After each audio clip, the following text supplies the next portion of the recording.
What's going on, everybody? Welcome back to another episode of the Run Peer Sports UFC MMA show. I'm Draftcheat, joined by the two usual guys, Titletown, Keg. We are talking UFC, of course, Saturday night's card. It's a non-pay-per-view, a smaller card, but a fun one nonetheless. 14 fights scheduled to go. And like we do every week, we'll break it down from both a DFS and betting perspective, each and every fight.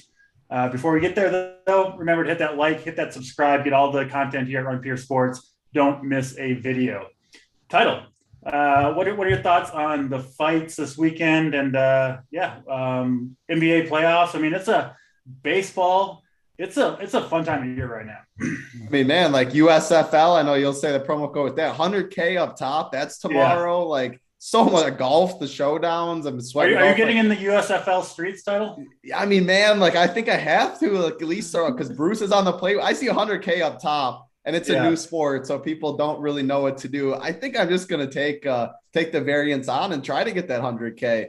The thing is, like, it's tomorrow. What's tomorrow? Huge NBA playoff slate, MMA, of course, baseball. And then that. So, baseball. I already told myself I'm taking baseball off. Okay. But there's just so much going on. Like, if I find the time, then I will. But I'm excited for it all. These fights, 14 fights. Hopefully we keep all 14 on. I got a little kicked in the teeth last card. It's been really good on this show. I mean, we always talk about always transparent. It's been very good most of the weeks. Last week was not a good one for me. So excited to bounce back. 14 fights I always enjoy because the more fighters, the more ownership is spread out, the more different you can be in DFS. And it's not the best card if we're looking at talent-wise. Usually that's how it goes after pay-per-view cards, but always excited. Talking fights, can find some winners. Your mistake last card, Title, was you doubted my man Olenek. This man out here for 85 fights, still getting it done. That wasn't even my problem. I played a lot of them. It was Aljo that buried me. But enough. Yes, Olenek, you do deserve your props. No, it wasn't a bet on Olenek. It was a bet against the other guy. Hey, that's the same thing. It counts for the same. We got a fighter on the card that is. We'll talk about it when we get there. Keg, how you doing over there, man? How's your Friday going? It's going well, man. I'm trying to get into this DFS streets daily like you guys with your guidance, but man, it's grind. So, but things are going well. Good, yeah. Certainly a grind in the DFS streets. The variance can get the best of any man. So important to obviously protect that bankroll and play it smart. With that, we got to get into these fights. 14 of them to talk about. And again, we'll start with the earliest fight on the card. Aletang, I'm seeing his name spelled differently, different places depending on where I look. Is a favorite here, -180 over Kevin Croom. Keg, correct me on the name and the pronunciation there, and then break down this fight for us. Yeah, I think he's from China, and they say the last name first and the first name last, right? So I had to do a lot of homework on this card because there were a lot of fighters that I wasn't very familiar with. Both fighters can use a win here. In some ways, I think these fighters are pretty similar. Aletang Ali's been training with Zombie and Henry Cejudo over at Fight Ready for this camp. Kevin Croom, I think, is still at Glory MMA last time I checked. Neither of these guys, I think, are that good. Croom makes the drop to 135, which is normally a bad sign when you start going down in weight in your mid-30s.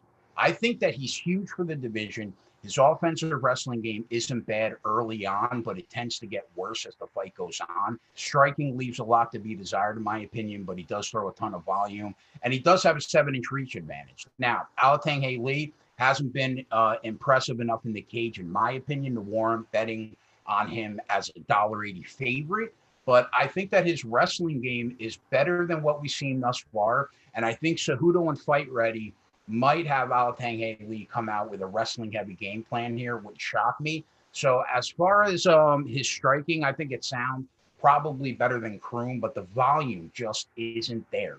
He also doesn't win fights if he doesn't get takedowns. So there are some red flags here, but the pick Aletang Ali, from a betting perspective, I didn't love anything here. Maybe him by decision at +175, or I think the over 2.5 rounds minus 160 could be a parlay piece to get the price down on somebody else.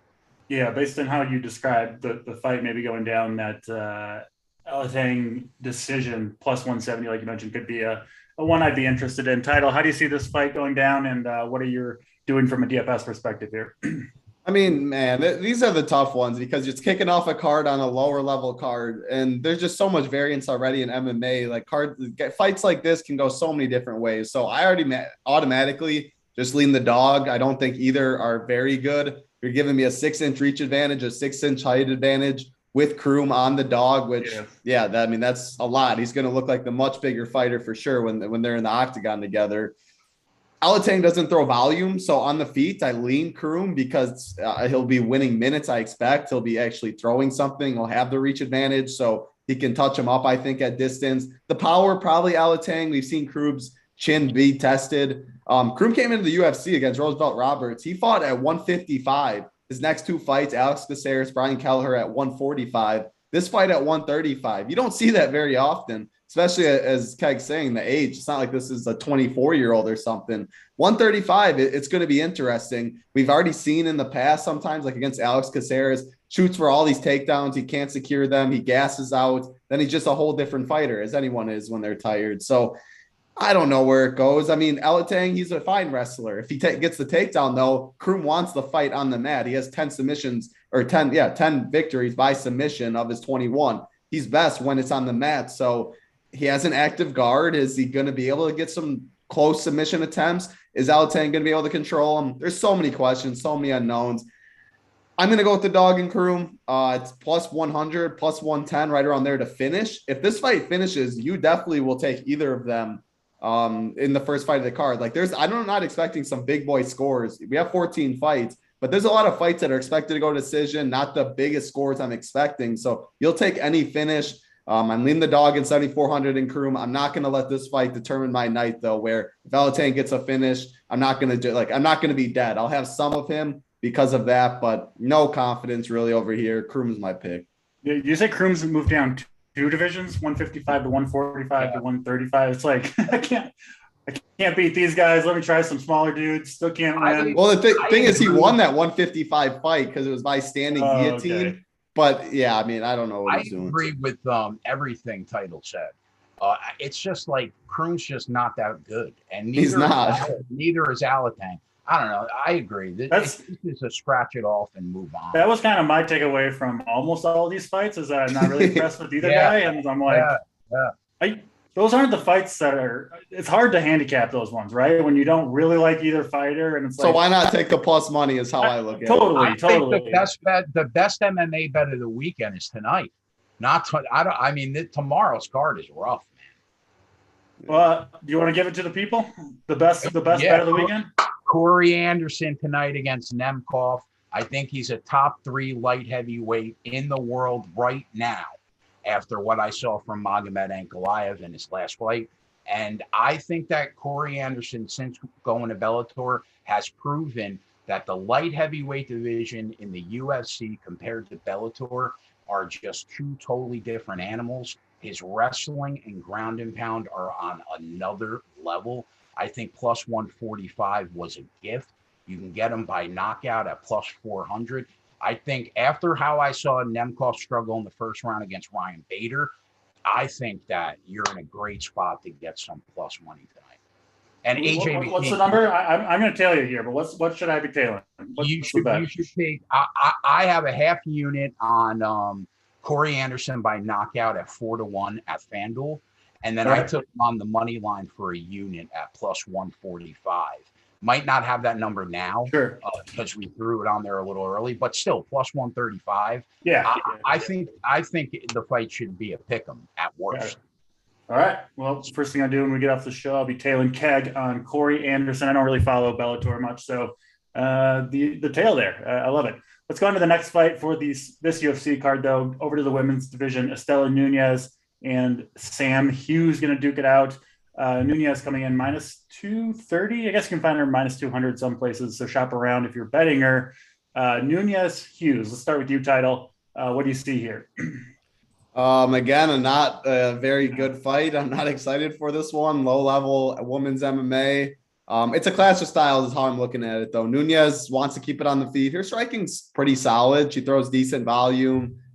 She's 6-2. The thing is, so she made her UFC debut last fight. This is going to be her second walk to the octagon. She fought Ariana Carnelosi October 16th of 2021.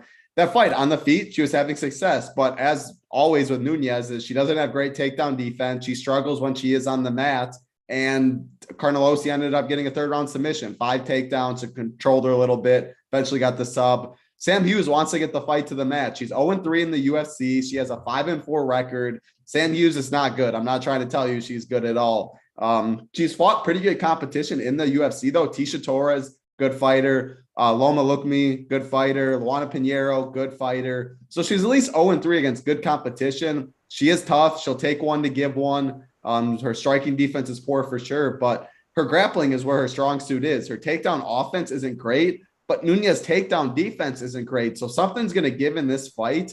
Again, I'm looking at a -220 favorite for a girl that I'm not very high on. I don't think is very good. Where I can go to someone that's fighting for their career, who has a path. If she gets it on the mat, her grappling is good, or it's good enough, I think, in this one. I'm just, again, going to take the shot on the dog. I don't think Nunez finishes Sam Hughes. Sam Hughes is tough on the feet. So if this fight goes to decision, I mean, I could see Sam Hughes really winning like a 30-26 decision. There's a path where she just absolutely dominates the wrestling, dominates the grappling. Nunez has no answers, and this line just looks awful. There is a path if Nunez can't, or if Hughes can't get the fight to the mat, Nunez is going to box her up, probably still goes to decision for 15 minutes. And yeah, she might look like the -220, but again, low level women's MMA. In DFS, we love the grappler because we can get takedowns, we can get top control. There's a ceiling even in the decision, whereas vice versa, there's not too much of a ceiling if it's 15 minutes on the feet. So another dog or pass for me, I guess. I don't love it, but that's where we're at in this card. Let me ask you, Title. Sam Hughes, so she's, like you said, has lost 3 times. Looks like about 36 total minutes of fight time across those 3 fights. And at least according to Fight Metric, not a single takedown recorded. How confident are you that she's going to try to get this fight to the mat? Oh, I'm confident she's going to try for sure. I mean, the thing is, Tisha Torres is like really hard to take down. Yeah, no question. Yeah, but no, I'm really confident she's going to try. And the thing I also like is she has cardio, very good cardio. So I'm not worried about her having to gas out even for that. So the longer the fight goes, she can take over, but she'll have to shoot in this one or she's going to get boxed up. Yeah. So, I mean, just how you're talking about it, sounds like you kind of expect Sam Hughes to win this fight. So, I take the odds into consideration, but yeah, I think the odds are too no, it's wide. okay. It's okay to pick a dog to win a fight. So, yeah, I like that call. Sam Hughes. Let's get your thoughts, Keg, because Title. Even though he won't say it, we can tell he's feeling pretty good about Sam Hughes on this one. Keg, how do you see it? you can't feel good about Sam Hughes, DC. You just can't. Well, it seems like you do. So now I do. I'm going with Sam Hughes. Yeah. So here's the thing. I think that Title and I are going to talk a lot today about how you're either going to take your shot on the dog, or you're going to take your shot with a method of victory on the favorite. That's what I wrote down: Nunez decision or Hughes to win it. And I think that this fight, you can make a case that kind of falls possibly into that situation here. Listen, it's as low level as you can get on a UFC roster.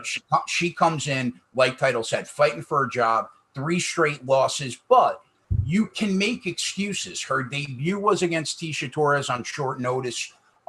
She fights an extremely underrated Loma Lukbunmi, and then she fought a very good prospect in Pinheiro her last time out, right? So the big question is, will she be able to out-grapple her opponent in any fight? She's going to try, but she just has a hard time, at least in the UFC, getting people to the ground, right? Yeah. That being said, you can't underrate her toughness and her willing to fight through tough situations. Estela Nunez, like Title said, polar opposite, really good Muay Thai striker.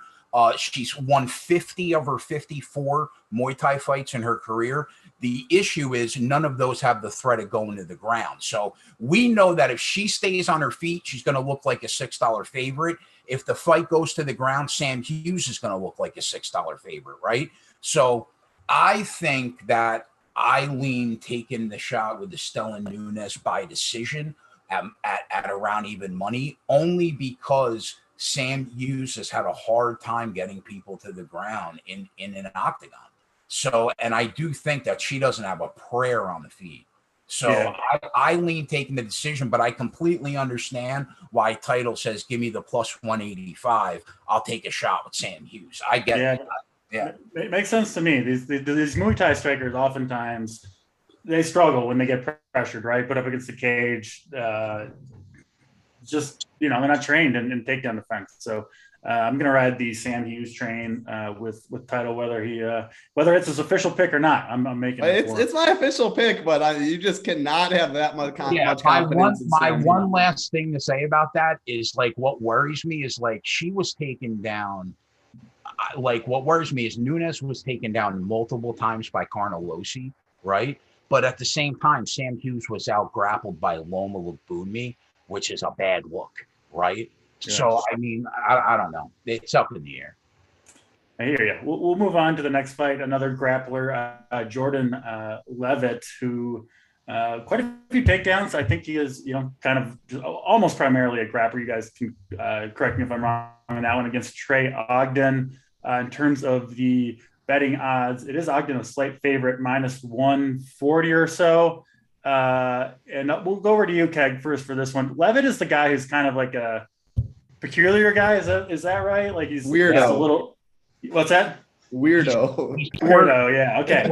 I forgot that was him, but now I do remember. I've seen this guy fight. That's all right. Before you even throw the Keg, in my playbook, I literally had to write 3 sentences just for someone like you, watch MMA a lot, but there's so many names. You need to paint a picture. Yeah. If you watch it, you need to know who this guy is before you bet on him, is all I say. So I'm glad. Yeah. I'm glad. Yes. Yeah, it just came to me right then. Yeah, but he is a weirdo is a good word for it. I didn't have the exact word in my mind. Keg, your thoughts on the weirdo and Trey Ogden? Oh man, I like both these guys. I went back and forth on this fight. Neither of them will ever be anything at 155 pounds. Yeah, agreed. They aren't good enough. But that said, both these guys are very good grapplers, right? Trey Ogden, Fury FC champ. It was mostly because he's a good grappler. He's got a really explosive double leg takedown and a very good BJJ game. On the feet, I give him the edge over Jordan Levitt here for sure, but I'm not sure how much that comes into play because I think that these guys should roll and scramble for position until an arm gets caught or somebody gets choked out. And that's the way I lean here. Jordan Levitt, also very good grappler with the submission game of his own, and he can definitely find Ogden's neck somewhere along the line. Ogden opened a small dog, and he has since taken money. He's now the favorite. I think I agree with the move because of the advantage that he has in striking. But for me, I think the best angle I saw in the fight was the fight to end by submission at plus 140. Because of the 24 wins these guys have, 17 are by way of submission. I don't see much changing here. I lean towards Trey Ogden, but if you're looking for an angle, fight ends by submission would be the way I would go. Is there a chance, Keg, that we just see these guys have a BJJ match? Because I'm looking at Levitt. His second fight in the UFC, he landed 170 strikes, but 20 of them were graded significant. He's just using the strikes to set up the BJJ, right? Right. Yeah. Both these guys are just using their striking really to close distance to get inside to get you down. Okay. Yeah. Interesting one. Interesting fight for sure. The line movement, right? You don't usually see a cross where the favorite becomes the dog. That's pretty rare to see. So that's interesting in and of itself. Title, how do you see this one? I'm hoping you got a strong take for us on these two. Yeah, I mean, Levitt, it's just I just have such a hard time backing someone like that because on the feet, he's lost. He has nothing to offer on the feet. If Ogden really wanted to, he could try and stuff the takedowns, which I think he probably could, and box up Levitt for 15 minutes. He has James Krause in his corner too, which I always like. Kevin Croom, I didn't mention earlier. Keg did briefly though. A dog. Kevin Croom, another reason why I just lean to him. When you have James Krause, I think that's a bump. In this one, you always have good game plans or expect good game plans with Krause coaching. So Levitt's one path to victory is on the mat, of course, with his submission game. But we saw him. He struggles with offensive takedowns. Defensive takedowns, he'll just accept getting taken down because he's fine working off his back. He cannot stand it in a UFC fight. I'm thinking this fight, though, the more I looked at it, in that second fight when Levitt fought Claudio Puelles, I think this fight's very similar to that. And we looked at that fight. It went to decision. It was on the mat majority of the time. Puelles went 4 for 4 with takedowns, had like 10 minutes of control time. Literally, like Levitt just had nothing to offer. Levitt's not like a Ryan Hall where this fight hits the mat one time and it's over. Ryan Hall is going to submit you. Like Levitt's not like that. He has good submissions. The one thing that I'm not just like unloading on Ogden in this fight is 3 of his 4 losses have come by submission. So he does make mistakes on the mat.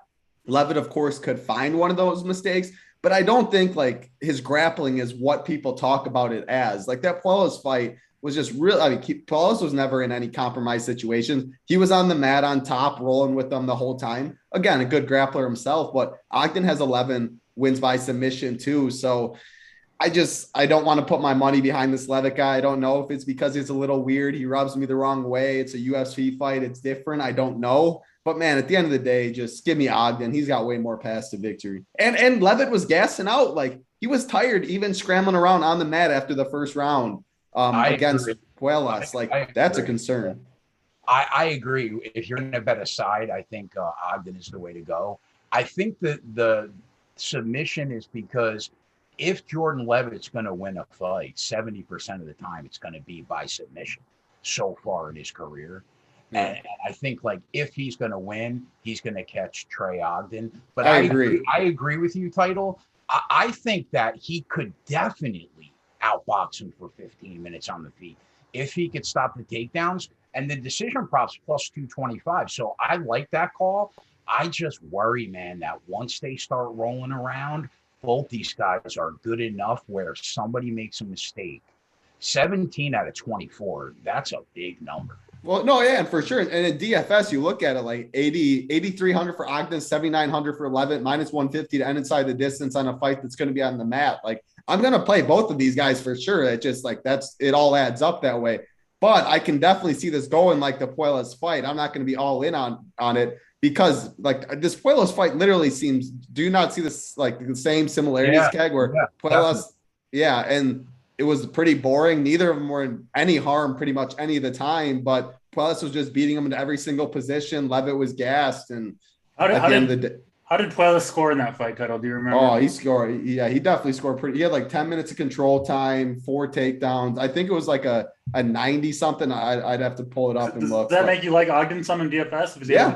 I like Ogden in DFS because I think he can finish this fight too. And and Levitt, like I'll have him because he can. I think he's most live for a first round submission, to be honest. So if I go Levitt, I'd probably go that route because I am a little nervous about the cardio, but he can catch him early. It's but if I have to pick a side, my bet is Ogden. I just, like I said, I can't bet Levitt. I agree. Yeah.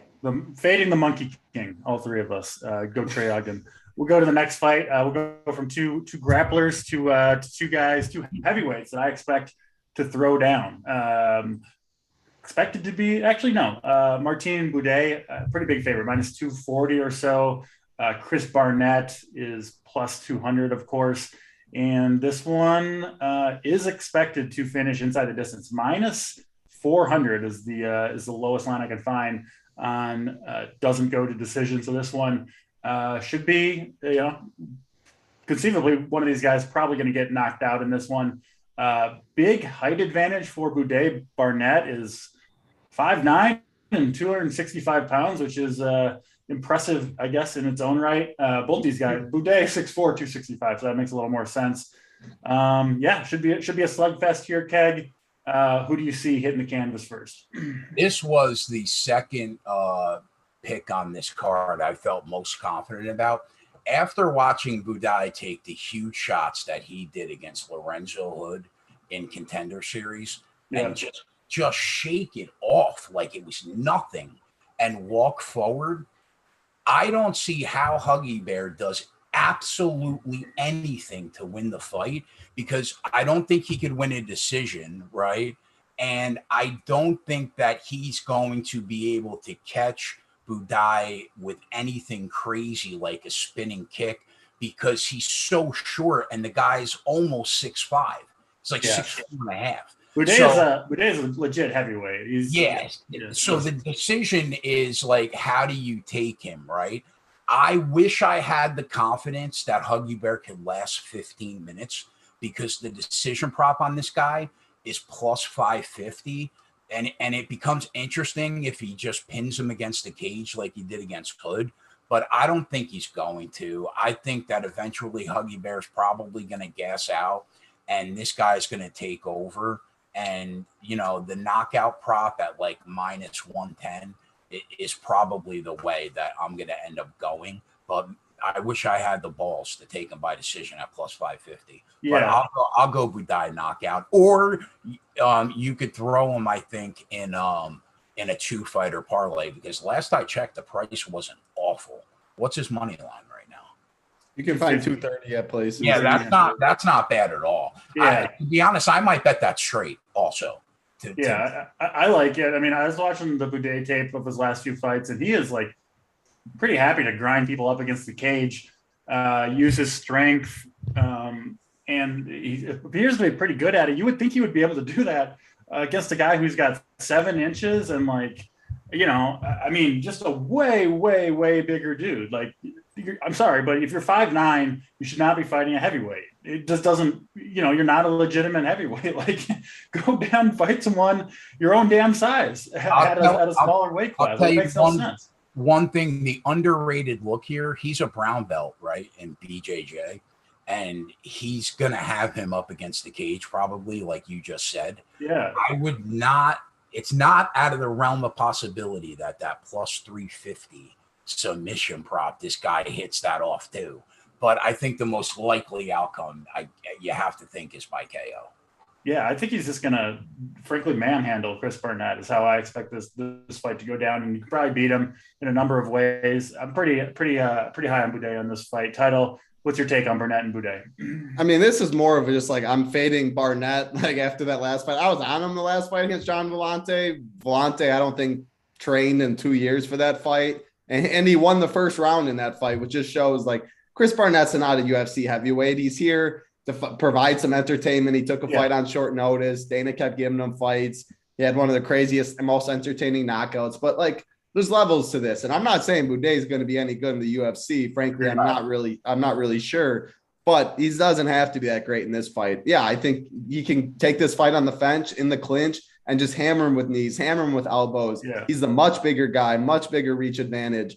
Barnett just isn't a UFC caliber heavyweight. So yeah, it's Buday. I think it's Buday pretty easily. If Barnett wins, he's going to be optimal at 7,200. So that's definitely worth noting. It's minus 650 at some books to end inside the distance. You said minus 400 was the best, but like if Barnett wins, minus 240 at the end of the day is not like crazy. We see so much higher in MMA. So I'm making 150 lineups as always. I'll have some Barnett for sure. If you're only making a couple, I think Buday, very strong play. My favorite outlook on this fight, I really do think you could probably bet it, or at least a 2-fighter parlay, the 240. I think that number is definitely solid. Otherwise, I would take a stab on like a Buday round 2 plus 500 I'm seeing at FanDuel. Round 1 is plus 170, plus 120. I'll take a minus 250 guy. I think he finishes, so I can't go decision. Plus 500 in the second round, I think makes some sense. That's my favorite approach for betting. I like that. The problem is up for a round and then finishes them in the second, right? Yeah, that's my thought process. Ben Rothwell did similar. He opened a minus 140 favorite, although that had to be offshore. I never saw that number, but I mean, you have lost some value on this guy for sure. But man, he has such an advantage in this fight. Yeah, that got bought the same day I'm seeing offshore. So that number was never going to get to us. Yeah. All right, next fight on the card is basically a coin flip, as close as you're going to get. So you can't really find any of these fighters any more than just even odds. Rafa Garcia and Jesse Ronson. Both these guys have had a few fights in the UFC, but I'm sure most people that are watching, or at least some people that are watching, aren't super familiar with these guys. Neither of them have had much success. Rafa Garcia, kind of the more grapple-heavy wrestler type than Jesse Ronson. Let's go back to you, Keg. What do you see between these two guys?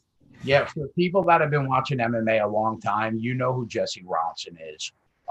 He was bounced unfairly, in my opinion, from the UFC back in the day. He had 3 straight split decision losses to Kevin Lee, Francisco Trinaldo, and Prazeres, 3 very good fighters that were on the roster. He's 7-2 in his last 9 fights.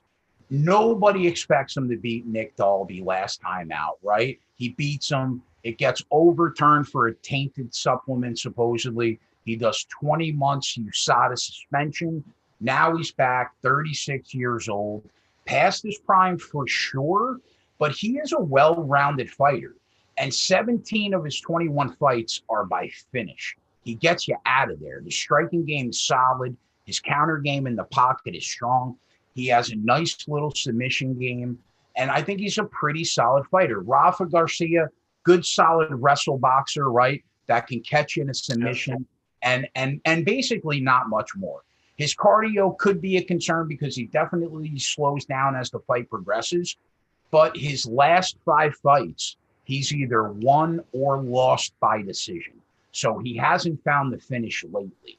Now, he opened a -160 favorite. Now he's at even money. I'm not going to lie. I kind of agree with the line move. Yeah, sounds like it. But what worries me is the 20-month suspension for Ronson. And that's probably what's going to keep me off the fight because I don't know what he looks like now. But there could be a live betting opportunity depending on whichever guy, in my opinion, takes the first round. Yeah, that makes a lot of sense. Ted, we'll go over to you. Garcia does have 12 total takedowns in his last 2 fights, including one that he lost, 5 takedowns and a loss. You don't see that too often. But that can often score well for DFS purposes. So Garcia, Ronson, what do you see? Who's going to win? And what are you doing from a DFS perspective? Well, yeah, this is another fight. You were saying earlier, DC, how you don't really see lines flip too often. This is another line that flipped. Rafa Garcia opened at -160. Now on most, it's like DraftKings right now, Ronson's the favorite -120. If you want to bet Ronson, FanDuel, it's still -108 a pop. But Ronson's starting to get a lot more money on other books and starting to be the favorite. Line could continue. It's an interesting one. Keg definitely broke it down well. I'm going to say it's a clash of styles because, yes, while Rafa Garcia can strike, I think he's going to want to get it on the mat in this one. I think Ronson's definitely the better striker at range. Rafa Garcia has just been so interesting in the UFC. He's been a new fighter pretty much every time. Nasrat Hakparas, believe he takes that fight on short notice. Lost a unanimous decision, but he looked pretty good in that fight. He gave himself a good account for, threw good volume, took good shots. He was tough. So he comes out after that as a big favorite over Chris Grutzmacher. I believe that was before he fought. Was that the Alex? Yeah. Grutzmacher fought Alexander Hernandez before that. Just got absolutely starched in the first round. Garcia looked pretty good against Nasrat, who people thought he was better than it looks like he is. That loss isn't aging as well as it once was. But man, that Grutzmacher fight was just so tough to get out of my head. Rafa Garcia puts it on him the first 2 minutes. Like some refs could have called it maybe. Absolutely unloads on him. And then he has no gas tank after that. Just an adrenaline dump. Nothing to show for the rest of the fight. It is impressive how, like you said, DC, he still got 5 takedowns. He was still able to get takedowns in the 3rd round and just lay on them. But, man, you could tell, like, he wasn't doing anything with the takedowns. He was just trying to hold them, catch his breath because he was so tired.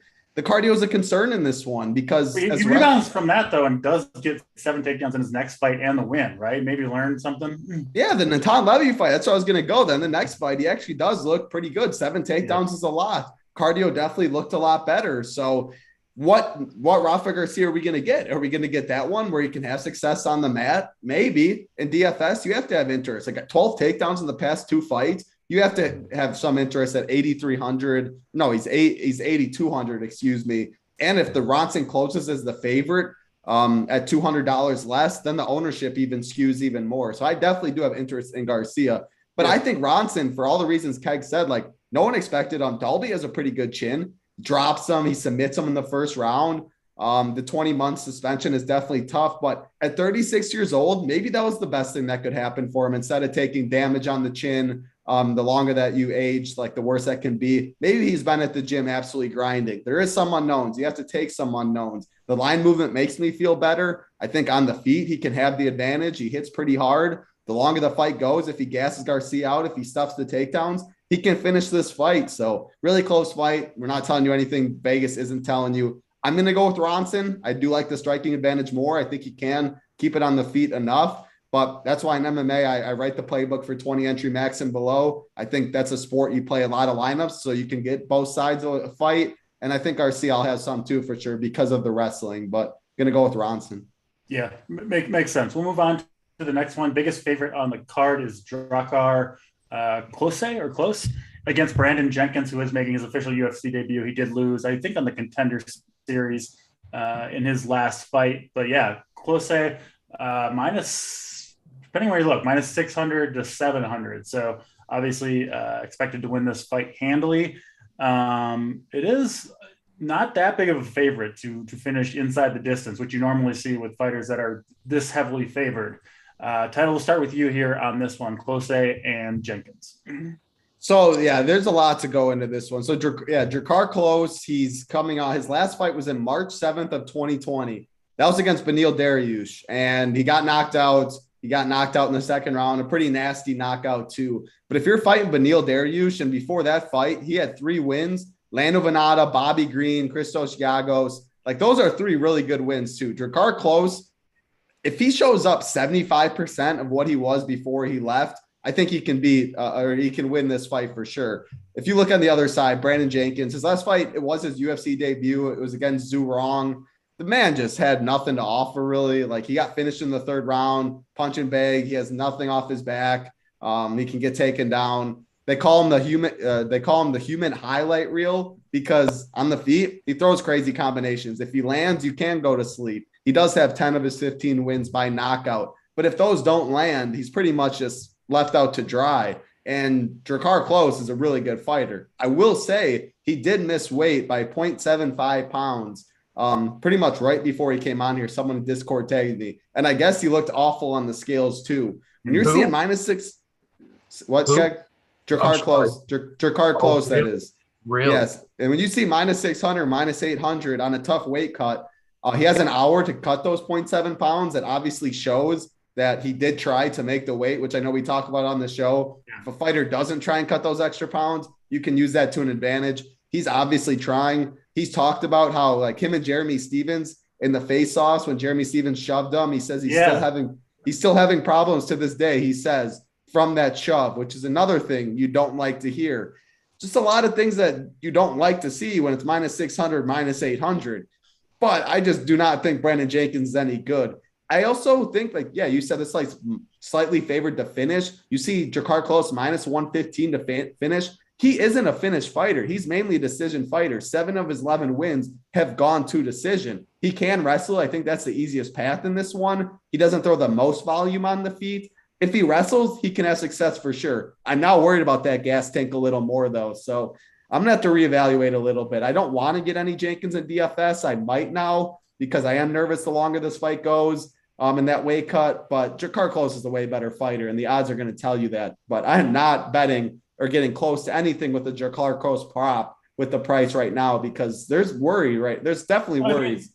Between I saw that headline too, where he said he hasn't recovered from that shove. I don't know if that's true or not, but it's, you know. I mean, I believe him. I don't know why he would. Right, exactly. You know, there's probably something there at least. And then you throw in the weight cut on top of it. Like, yeah, you can't lay 600 or 700 on a fighter with like two clear worries right there. And it's been years since he's fought. Like, add that into it. Like, there's just so much that you don't love to see. Jenkins TKO KO plus 1100, right? I mean, if there's something wrong with Klose here, you know, I mean, his nickname is the human highlight reel. Maybe he can, you know, take down a guy who is hurt or had a horrible weight cut. I mean, it seems like either of those, or perhaps both, could be true. So I don't mind sprinkling on the dog there. Keg, talk about this fight because a lot going on here. Yeah, my first question, the title is, did anybody else miss weight? No, he was the only one. All right, so the craziness around Drakkar Klose and the push ball out from Jeremy Stevens is one of the weirder MMA stories in the last year. because apparently he's had real health issues from that push. So he's in off about a 2-year layoff. And that Beneil Dariush fight was crazy. Both guys were almost knocked out twice before he fell.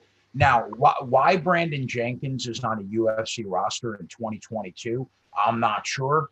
But if we're being objective, he's not very good at all. Now, Close is a pretty complete fighter. And if he is right, he's going to run through this kid and look like a $6 favorite. But if he's not right, like, I'll tell you what, man, the fact that he's got to cut 3/4 of a pound in an hour, I would say there's almost zero chance that happens. Yeah, I expect him to give the purse and not cut the extra. Right. So now I kind of like shooting my shot on like under 2.5 minus 110 or under 1.5 rounds plus 160. Because if Close is good, he could finish the fight. Sure. And if he's not good, Brandon Jenkins, at least striking-wise, he throws some weird stuff. And if Close just isn't right, he can knock him out, definitely. So, yeah, I would say those are probably my two favorite looks right now, under 2.5 minus 110, under 1.5 plus 160. Shooting your shot, being a little contrarian. But am I going to bet them? Probably. Yeah, I mean, Tuttle, you often mentioned there's levels to this, but those levels can get equalized real quickly if you're fighting compromised in any way, right? Like, it doesn't take much. And I mean, we see like the Amanda Nunez against Pena. Like, if you have no cardio, it doesn't matter what level you're on. Yeah. Fluffy Hernandez and Rodolfo Vieira. Like, once your cardio goes, and that's a concern when you cut more weight, you haven't been there in a while, you're compromised. What training can you do? Can you train like you used to? There's a lot of questions, and this price tag's deep. So I totally get what you're saying, taking a shot on Jenkins, DC. Yeah, plus 1,100 KO, TKO, definitely taking a sprinkle there. The market, though, for all the concerns we've expressed, the market does not agree. Well, I will say the weight cut literally like right before we got on the weight. So I'm going to hit that number soon because it could move. I was going to say, I'm curious to see what happens with the overs, with the everything. I'd be a little surprised if we didn't get some money coming back on Jenkins after the. Me too, especially because someone said he looked bad. I didn't watch it. I'm gonna have to watch, but someone in Discord said he looked bad, which I looked for the photos over at MMA Junkie, but didn't see him. I don't see him up yet. Sure. All right, that's Jenkins. Close, a lot going on in that one. Maybe take a shot on Jenkins, who will be maybe the lowest owned person on this card or close to it, right? As the biggest underdog. So I don't mind that from a DFS perspective. Again, trying to get to the top of a tournament, a Jenkins KO would go a long way toward getting you there. I'll just say that. Let's go back to, I believe, the women's division. Lena Akhtar, Lonsberg, and Penny Kianzad.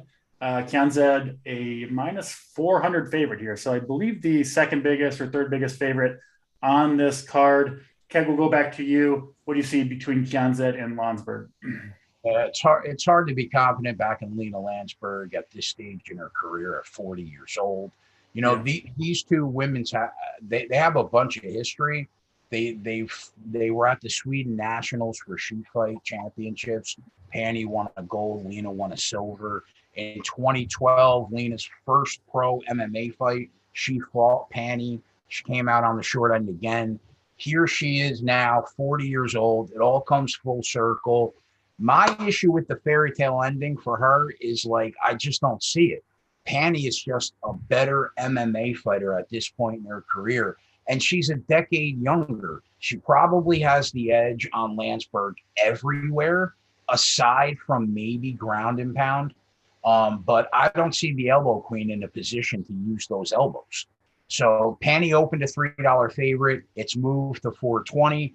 The move makes sense. Where we normally look to get involved in these fights is by decision, but the price on her was as high as minus 200 in some shops by decision. So unless you're on Lonsberg, they purposely price you out on this fight, and I'm not on Lonsberg. So the pick is Penny for sure. But from a betting perspective, I think you cross this fight off and you move on because they priced you out. Yeah, that makes sense, and I always do laugh at the nicknames. Elbow Queen, that's a that's a good one. Title Keg passing from a betting perspective, but from a DFS perspective, you got to make a decision, right? You got to either choose to fade them or play one or the other. So what are you doing with Kianzad and Lonsberg? Well, I just saw something that I have to ask you, DC. So I'll keep this one nice and easy. Perfect time. I do not care about this fight. It's Kansas by decision. I don't want a decision for this expensive price tag. I'm not backing Landsberg at this point of her career. So easy fade in DFS. As far as I was going to ask you, DC, I take it you might have seen, I don't know, Byron Buxton. You heard a left pop, or he said when he was walking off, a left pop in his knee, he thought. That was 30 minutes ago. Yeah, that's tough news. So I haven't been following. I figured you didn't. I saw once Discord was talking about it. Something on Twitter said when Buxton was walking off the field, it looked like he said, "I felt it pop." I'm looking into it. Looks like left knee. So that is not fun to see. That's that 40-1 Byron Buxton MVP ticket was looking a little tasty early on too. Oh, he was locked in, but as always, the problems with yeah. Hopefully he's nothing too serious for Buxton. He's been fun to watch, but given his history, it's hard to be too optimistic. Sorry to ruin your mood, but I felt like you wanted to know. Yeah, it's all right. Nothing more to add really on Lonsberg and Kianzad. It sounds like you usually don't fade a minus 400, but it sounds like this fight you might do so. If it's a woman's fight that woman usually goes to this as more of a decision fighter, I can fade him pretty easily. And I bet she'll have ownership just because. Oh, they always do. It won't be crazy, but every fighter does. That's the interesting thing about UFC. Is every fighter has like at least a decent and people stack and all that. Like you're different than a lot of the field without even trying to be in some things. Sure. Let's go to the next fight. Devin Clark, William Knight. Clark coming in minus 170 or so. I think two somewhat similar fighters here, but we'll go to Keg to break down this light heavyweight bout. Devin Clark, William Knight. Go ahead, Keg. Yeah, I think both fighters are capable of winning the fight. Yeah. As a better, I would have leaned towards probably either guy getting the plus 150. And in this case, it just so happens to be William Knight. So I do think there's value in that number. The big knock on Devin Clark, he suffered a gruesome injury in that Kudalaba fight. I think it was a detached gum. It always seems like he wants to be anywhere other than an MMA fight, right? And that's not just my observation.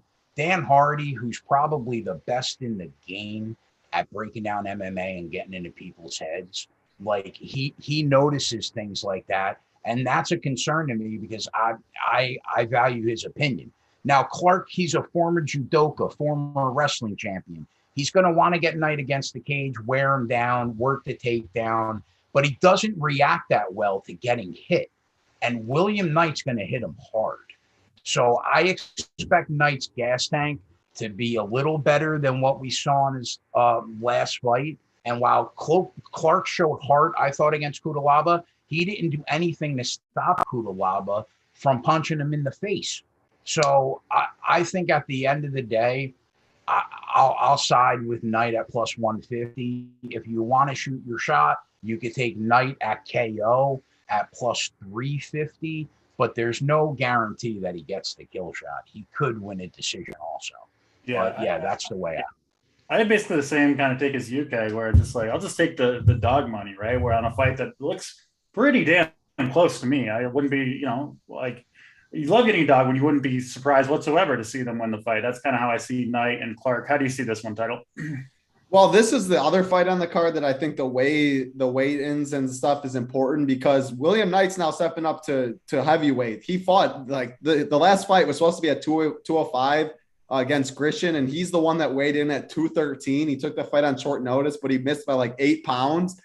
And now this fight gets moved up to heavyweight. And Devin Clark is pretty much a 205 or 2. Like he definitely does not. At heavyweight? Yes, this fight's at heavyweight. And then you go look at the weights between the two. Devin Clark weighed in at 223, about what I expected on the lower end. William Knight weighed in at 251 for this fight. And he was supposed to fight at 205 last fight. That's why he missed pound by 18. And William Knight is not the biggest guy. The guy is 5'10".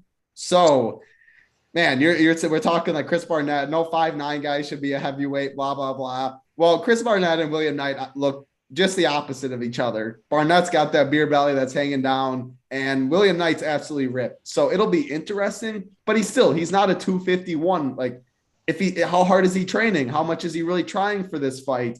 If Devin Clark takes him down, we've seen William Knight fight Da Un Jung, where Da Un Jung took him down like 8 times. Da Un Jung was a striker. William Knight had no answers at all. I have Devin Clark. I just cannot get behind William Knight with this move up. He doesn't throw a lot of volume, so you're relying on a KO, which I don't like. And Devin Clark, I think he can have success with the takedowns. The weight's going to be interesting. Is it too much for him? We'll probably know pretty early in the fight. But I just like the cardio more. I think the takedowns, I think it comes to him. I think William Knight gets tired. I'm taking it by decision instead of -170. Give me the +130. Devin Clark by decision. He's mainly decision fighter. He could finish this fight maybe late in the third or something. If he does, I lose that prop. But I just cannot bet for William Knight right now. Way too much weight put on in a short amount of time. He should be at 205. I understand the confidence, like not having the confidence in William Knight at that size. But are you concerned that, like, originally Devin Clark was a middleweight? Like, he's going to be small in there. Yeah, he's definitely is. But, like, he's William Knight, 5'10". Like, yeah, he obviously. But I mean, Clark's 5'11", right? Yeah. Well, this is a heavyweight fight that, like, these two, if they fought any other heavyweights, they're not. The tail of the tape is not as similar as what it is. So I'm not really thinking of that too much, to be honest. I just have not liked what I've seen from Knight at all, too. And I can get pretty much the same price on Clark by decision than I can the William Knight just taken as a dog. So, yeah, kind of like, I guess, the Nunez fight, Sam Hughes, we were talking, Keg. We're on the opposite side of that, different ways. I like Clark by decision. I get it. I'm jumping on the Knight train. I gotta see the picture of William Knight at 251. But like you said, I mean, maybe like he's jacked, like you said, Tyler, right? So it's possible he's training hard, and then he can eat whatever he wants, and like that is a possibility too against a guy who, Keg, you think you kind of question Devin Clark's motivation, maybe isn't the right word, but just his love of fighting, or I don't know. And now he's got to face a much, like, going up when you're 5'10", like William Knight is, ballooning to 251 against a legit heavyweight would be a concerning, but Devin Clark isn't one either, right? He also should be fighting at 205. He's only got him a couple inches. They've got about the same reach. So I could see in this case that just how I read it, the weight could be an advantage for William Knight here, assuming he's been training hard. You don't get up to 251 on accident, right, when you're training for a fight. So I would assume that was kind of the plan. Again, unless it's just like he's, just completely out of shape or something, which seems relatively unlikely to me. So you go ahead, Keg. 251. I can't believe that's so big. That's what I'm saying. I got to see the picture. Like, that's what I mean. Like, I set a number in my head, and and that's why, like, the number made it really easy. I was already on Clark, but that number made it. I'm just taking it a little different than UDC. Who knows? We'll see. We don't have inside information from their training camps and their nutritionists. Like, we don't know. That's part of the variance that we take on in MMA is we don't know the whole background of their camps and all. We find out people have injuries from a week ago after the fight. So, like, someone passed away. Like, there's so much hidden stuff with these people we don't know, and that's part of the beauty of the sport. Yeah, when the bet or the pick to me is very dependent on kind of like a story, right? It's, to me, my pick would depend on if I knew Devin Clark was William Knight rather was busting his ass in camp and still put on the weight just kind of on purpose. I would have quite a bit of confidence in him, frankly. So this is one you can search on Twitter. If you just search their name on Twitter, sometimes you'll find, like, an interview with like an unknown person for something like that, where you can try to figure out how their camp might be going. I'll be doing that. Go to the Instagram too. I always think, like, not every fighter posts all that stuff, but there's a lot of fighters that like track and stuff like that. Yeah. I don't do that for every fighter, but for a fight that I think is kind of determined, on what happened, I don't know, outside the cage leading up to this fight, I think it's worth looking into. So that's Clark and William Knight. Interesting one there. Let's move on to the next fight on the card. Angie Lusa, I believe, and Munir Lazez. I'll go with Lazez minus 200 or so. Keg, let's start with you here. Lusa, Lazez, what do you see? Yeah, I'm not sure how he slipped through the cracks fighting on LFA and Titan, but I knew almost nothing about Angelosa before I started looking into him. And he looks like he has a head made out of granite because his chin's pretty crazy. He fights behind a solid jab. From what I saw, his fight IQ seems above average. His cardio seems solid. And he looks like he carries a ton of power. But it's worth noting that he took a couple years off. He's only had 4 fights since 2016. And all of them either won or lost by decision. Lazez, I think we know what he is. Stanford MMA guy, great gym. He's Gilbert Burns' main training partner, deadly accurate, carries power. His offensive takedown game is above average. He can even roll. I think I might consider Angelosa here if it wasn't on 4 days notice and on a full camp. But on less than a week, it's a tough ask. But am I looking to lay $2 to find out that Laziz is going to get the job done either? Not really. So if I was going to tell the people to bet something in the fight, I would lean probably Lazez by decision, which I think is plus 130. You can get plus 135 FanDuel. Yeah. But I'll tell you, man, that Lusa decision at plus 380 is tempting, but the 4 days notice is going to keep me off. So I'm going to say Lazez decision plus 130, probably the best bet on the board. Got it. Title, what are your thoughts on this one? Yeah, pretty interesting fight. It is a 4-day short notice call for Lusa, which is tough to see. But yeah, like if you go and look at his tape, he's 8-2 as a pro record. He has 5 knockouts. He fought Jack Della on the Contender Series, and we talked about Jack Della. He made his UFC debut, first round finish. Jack Della's a stud. That fight went to decision. We're talking about, like Keg said, the granite chin for Lusa. This chin is really, really good, which is something that you love to see, especially against someone with power of Lazez. That jab that Lusa has is nice. He can throw it 3 times in a row, touch him up, keep the distance. He can mix in a little leg kick. He fights smart, like Keg says, which I like as a fighter. I don't always love in DFS because he's not going to put himself out there to get knocked out for a big score. I think this fight does go to decision. I think it is a close fight. It's going to be interesting how Lazez approaches this because Lusa's not going to extend on combinations and stuff like that. Is Lazez going to push a pace? Is he going to try and be aggressive? Or is it just going to be a 15 minutes standing at range, trading jabs and kicks, which scores boring. It isn't very fun to watch, but I could see the fight playing out like that too.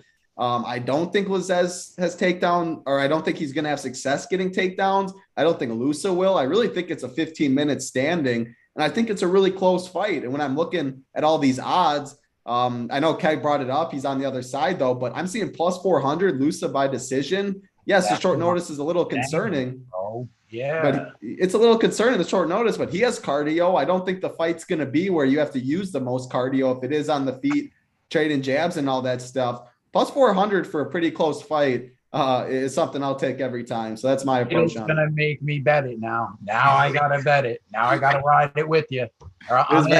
You know there's value. Plus 400 FanDuel. You know what? I'm betting them both. Yeah. There you go. It sounds like you guys expect this fight to go to decision. Title, I assume that means I guess Lusa at 7,400 you can play as a dog, right? Because you just need the win. Probably fading for the most part, Lazez, I'm guessing. Very similar to how I have it in the playbook. And I don't even love Lusa in DFS because I do think, like, I don't know how many dogs I'm on this card, but I definitely think dogs are going to bark. And I think there's other upside. But, yes, I will never complain about a $7,400 win. So everything you said, I'm on the same page. Yeah, I like that plus 400 decision. I'll be jumping on that one as well. All right, let's get to the main card. Another big favorite here. Pat Sabatini minus 500 or so against TJ Laramie. Let's go right back to your title. Sabatini, Laramie, is the big 500 line justified here in your opinion? This is an interesting one. Sabatini, I mean, man, his grappling, his wrestling is very, very good. Like he's and what I like about him is he knows what his game plan is. He knows he's a very good grappler wrestler. He will chain takedowns. He will not try and strike and pretend he's something that he's not. He just took the back of Tucker Luck's last fight pretty much every single round. There's absolutely no answers. TJ Laramie, on the other hand, he's 24 years old. He had his UFC debut against Derek Minner. Very highly touted was TJ Laramie. He's from Canada. He's been talked about for a while. He's been on the scene. He was like a -300 favorite or something in that fight. He gives the neck. Derek Minner finds the neck. Billy's standing guillotine. And in the first round, Laramie's out. Haven't seen him since that fight. Now he comes in as a massive dog. Usually in these spots, I like taking the people that are, like Laramie. I like taking the buy low spots, because you lose your debut, you come back, the market just thinks that you're bad or something, and it's usually a good spot.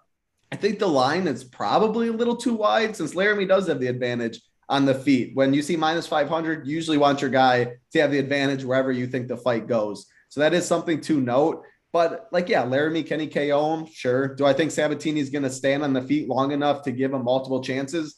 No, I don't. I think Sabatini's grappling's next level. Don't think Laramie's close to it. And I do think eventually Sabatini does submit and find the neck of TJ Laramie. We've seen Sabatini be fine going to decisions and stuff, but man, his BJJ is so good. I'm going to take the shot that he does submit him. 24 years old for Laramie. He hasn't seen a grappler like this in his time. If he's on the mat for long periods of time, it's going to eventually be a finish, I think. So Sabatini by submission is how I approach it.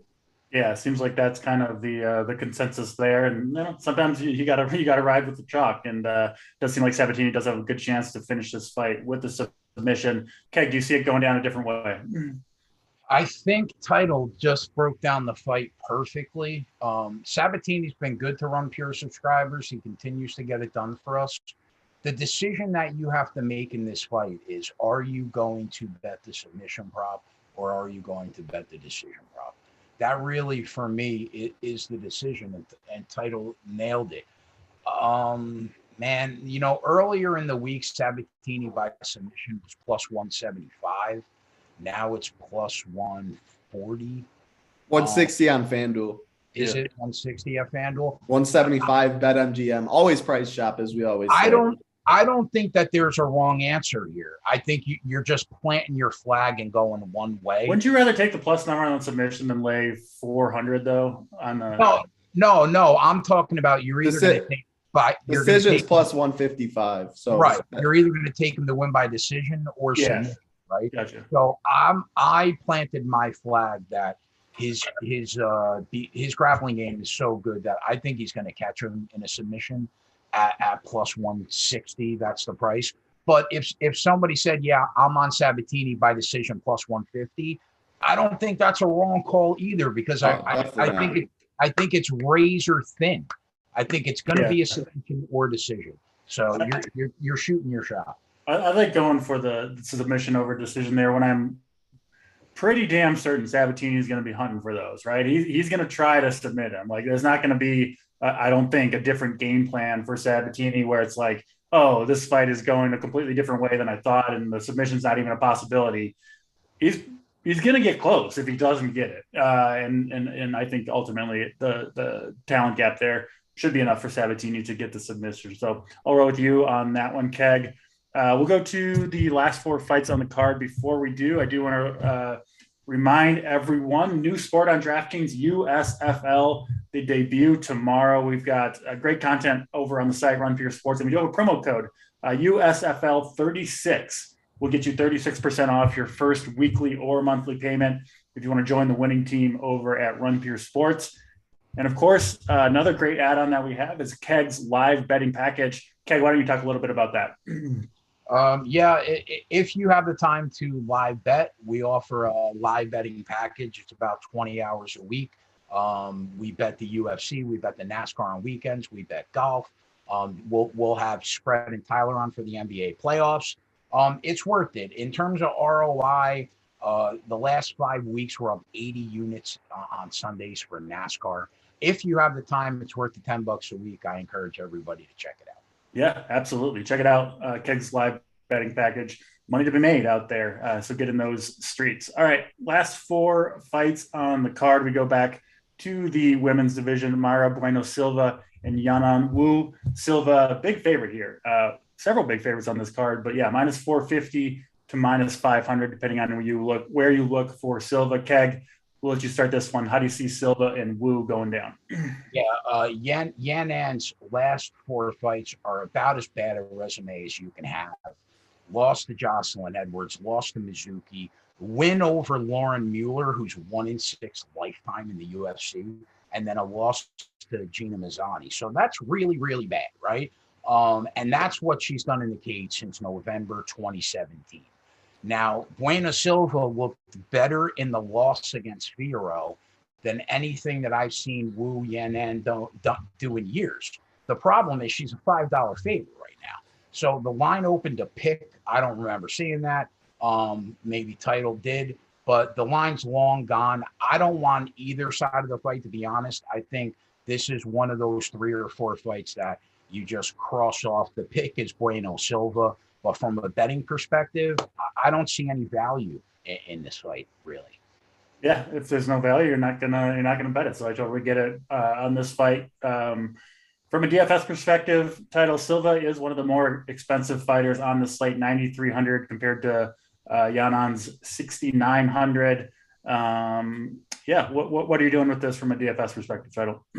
Bueno Silva's interesting, and I'll have some. I think she is better in every single area in this fight. She is dangerous. Her performance against Fialho, I actually was kind of impressed with it, and I hold Fialho to very high regard. So everything in this fight just leans Bueno Silva. It goes, so now we're back to, is it going to be a decision? Is it going to be a finish?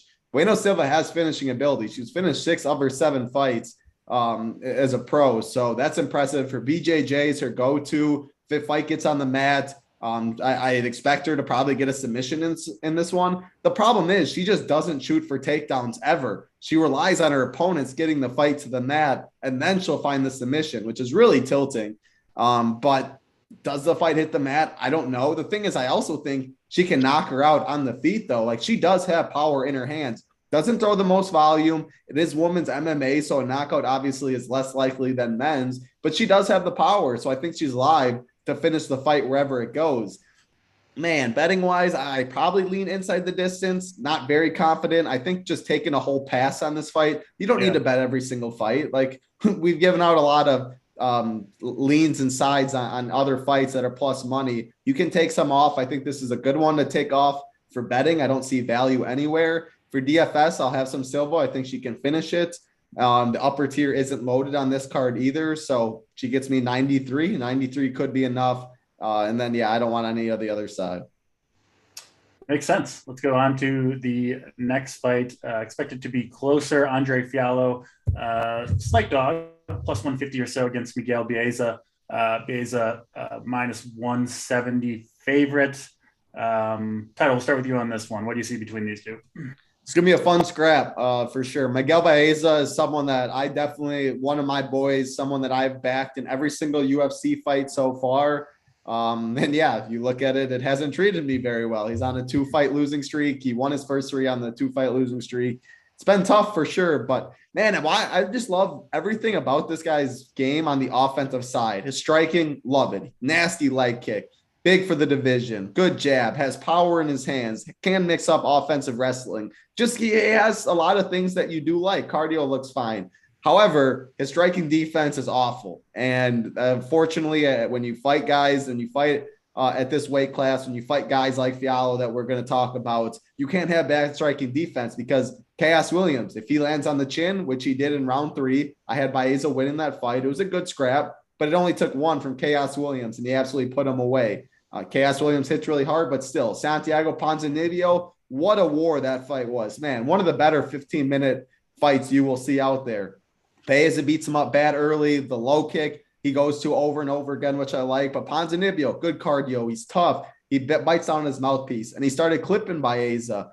Baeza by no means has a bad chin, but he's coming off a knockout, and he's been hit multiple times, so I am concerned about that because he is fighting Fialho, who this will be a second fight in the UFC.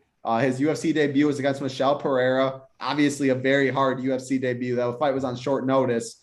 He lost unanimous decision. He had some success early, and then the cardio, as the fight goes on, the cardio slows down. 11 of his 14 wins are by knockout. The guy hits hard.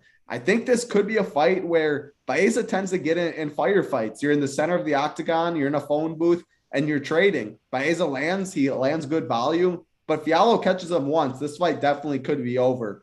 I think this fight finishes. I got to go with my man Baeza. I think he has more paths to victory. I think he could take the fight down. Fialho doesn't offer much off his back. I think he can have success on the feet with the volume, with the power, with mixing it up. But the chin and Fialho being a dog with power, with slate breaking upside, you can't ignore that either for DFS. So Baeza is my pick. It's going to be a good fight, though. Yeah, looking forward to this one. Who's your pick here, Keg? And break down the fight for us the way you see it going down. Yeah, just one quick note. Title nailed it, man. You could put an MMA lineup in every week, no problem. But there's not value in betting every single MMA fight. Right. There are bets that I might have three bets on a 14 fight card. So it really is all about the value. So don't bet every fight just to bet it. I just want to bring that up. Finally, me and Title are really on the opposite sides here. Listen, I love Miguel Baeza too. I was high on him. I was like, man, this kid looks legit. He came in looking like a world beater. I thought that he might be the real deal, but looking at what he's done in retrospect under a microscope is a lot less impressive to me now. He does beat Victor Reina in Contender Series. He gets by a 40-year-old Matt Brown, knocked him out, but we just saw Brownie lose to an old Barbarena. So did he lose, man? It was such a close fight. We were on Brownie, so trust me, I get it. It was such a close fight though, but I needed Brown too. Baeza gets by Takashi Soto, which kind of seemed impressive to me, but we just saw Gunnar Nelson get off the couch after 3 years and beat Takashi. But Gunnar couldn't submit him like Baeza could. Yeah, true. But I mean, like, the guy was probably on his couch for a couple years, right? So in his last two fights, he drops it to Ponzi, Chaos Williams. How good is Baeza really? I don't know. My biggest issue is Title nailed it. He doesn't just have bad striking defense. It is horrific.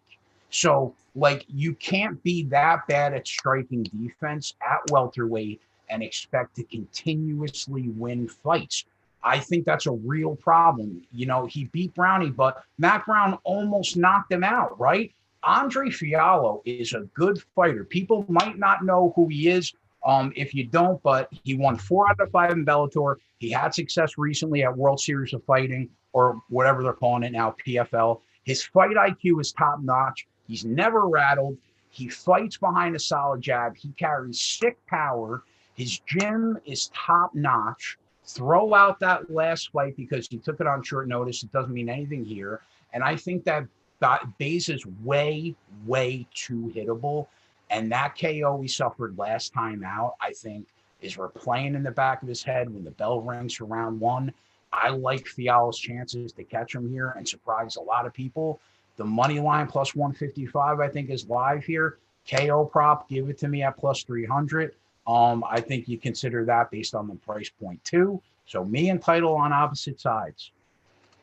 You know what I wish I had? The show Around the Horn where they like award points when one of the analysts you convinced me. You win this debate. I don't know if that means you'll win the fight or not, but you convinced the host. You've been awarded 7 points on my imaginary little joystick here. So sorry, Title, but you lost the argument on Baeza and Fialho, but I'm sure you're good at that as long as the fight ends up going. As long as I don't lose on Saturday, that's fine with me. You don't need any. The imaginary DC points don't go a long way. So I think that's the right call. 2 more fights to talk about. Undefeated fighter here, always fun for me when we see a guy who's unblemished get out there. But this one is expected to be close. 2, I think, pretty exciting fighters who have good records. Gadzi Omargadziev. That's what you just call him, Omar. Omar. Yeah, okay. Gadzi Omar. And I don't know how to pronounce the other one. Barallo. I'll go with Barallo. The first name is the one throwing me off there. So yeah, Barallo and Omar.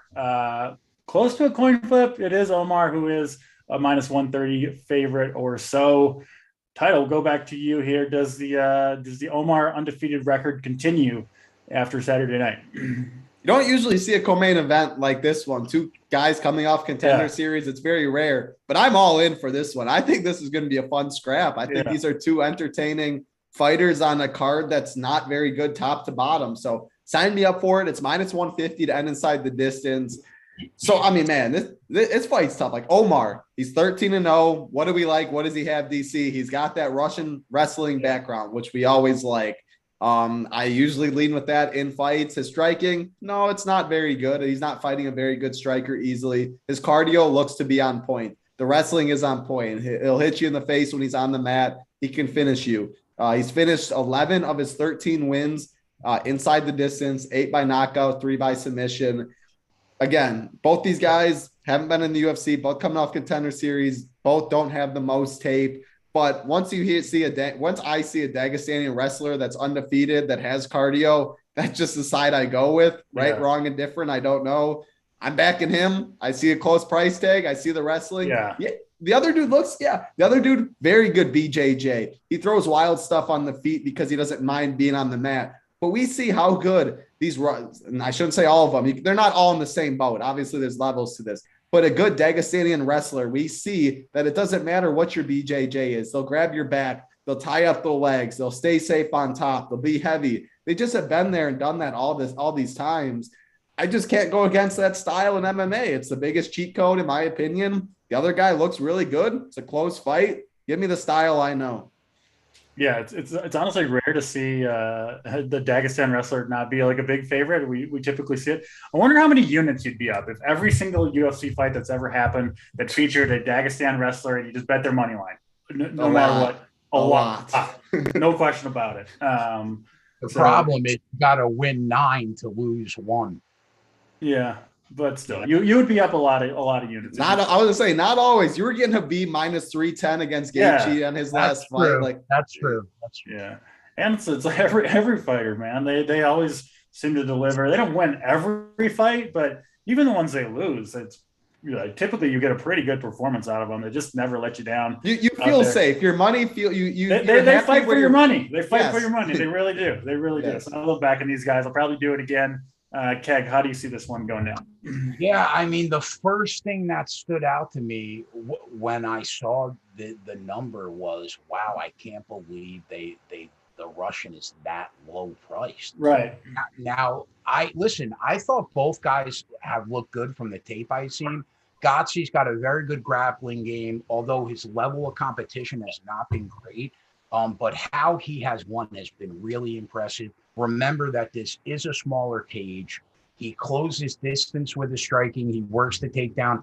And once he gets hooks in, he totally flattens you like a pancake, and he just ground and pounds you, or he'll take a neck. So his top control is phenomenal. But on the other side, Paulo Costa's little brother, his striking game is legit. I mean, the kid, his counter-striking game looks really good, but is he going to be able to stop a Russian from taking him down in a small cage?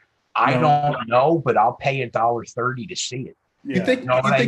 You think he's technical enough? Like, a lot of his shots are just like, he throws so much into it. Like, man, those guys, you see like them just like duck under a shot, take your back. Like, they're just so smooth with it. And I don't think he's technical. I thought his counter-striking game wasn't bad, but like, here's the thing. In this fight, right, we normally have to pay $350 to see if the Russian is going to out-grapple him. If I only have to pay $1.30, I'm in every day. I don't care who he's fighting.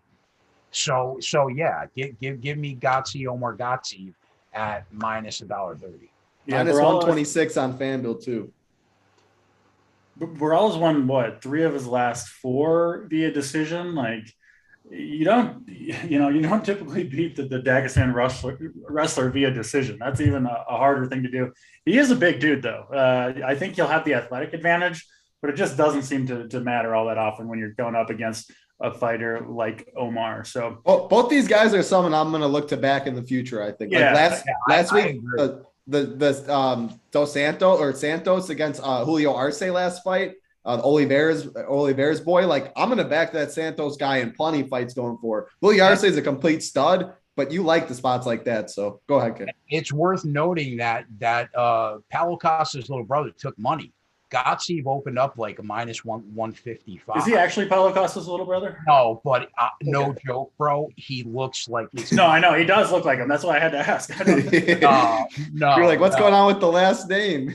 No, he doesn't. But I mean, now listen, the kid took 25 cents off that line. So somebody, I appreciate the people helping me out getting a little better price. Yeah, absolutely. Give 3 for 3 on the Russian Omar. On this show. Let's go to the main event of the evening, Vicente Luque and Belal Muhammad. Again, a fight that I might be interested in the dog. We'll see what these guys have to say, but I do like Belal Muhammad as a fighter, another guy that I think you can be pretty sure is going to go out there and fight for your money. Luque, obviously a talented fighter in his own right. This should be a good scrap. Looking forward to watching it. Title, who's your winner here between Muhammad and Luque in the main event? Yeah, this is going to be a fun one for sure. It really is. It's a tough one too. And so I see so many people on Vicente Luque. It started giving me throwbacks or flashbacks to the Edson Barbosa Giga fight where everybody and their mom was on Edson Barbosa. The line didn't really move too much. Giga just absolutely lights them up and he finishes them.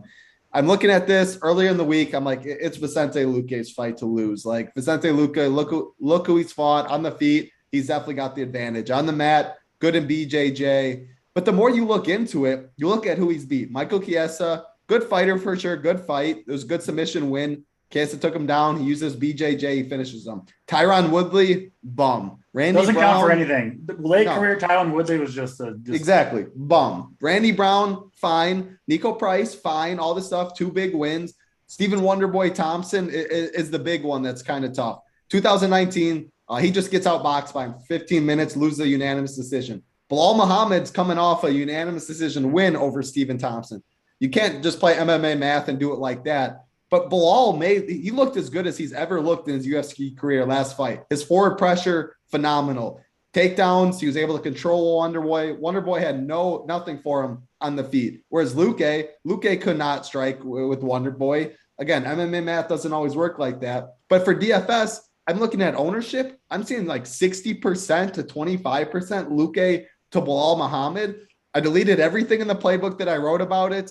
The playbook will be up after this. I only have like one more fight to talk about. But it's just a game theory play for me now. Belal's going to fight for my money. Belal can wrestle. Luque doesn't have good takedown defense because he's fine being taken down because of his BJJ. Can Belal stay safe? We're about to find out. I do think this fight hits the mat.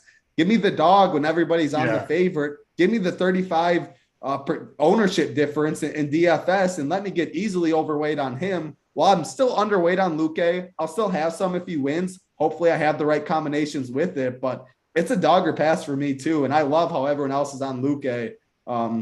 Give me Belal. He'll fight for my money. He's a wrestler.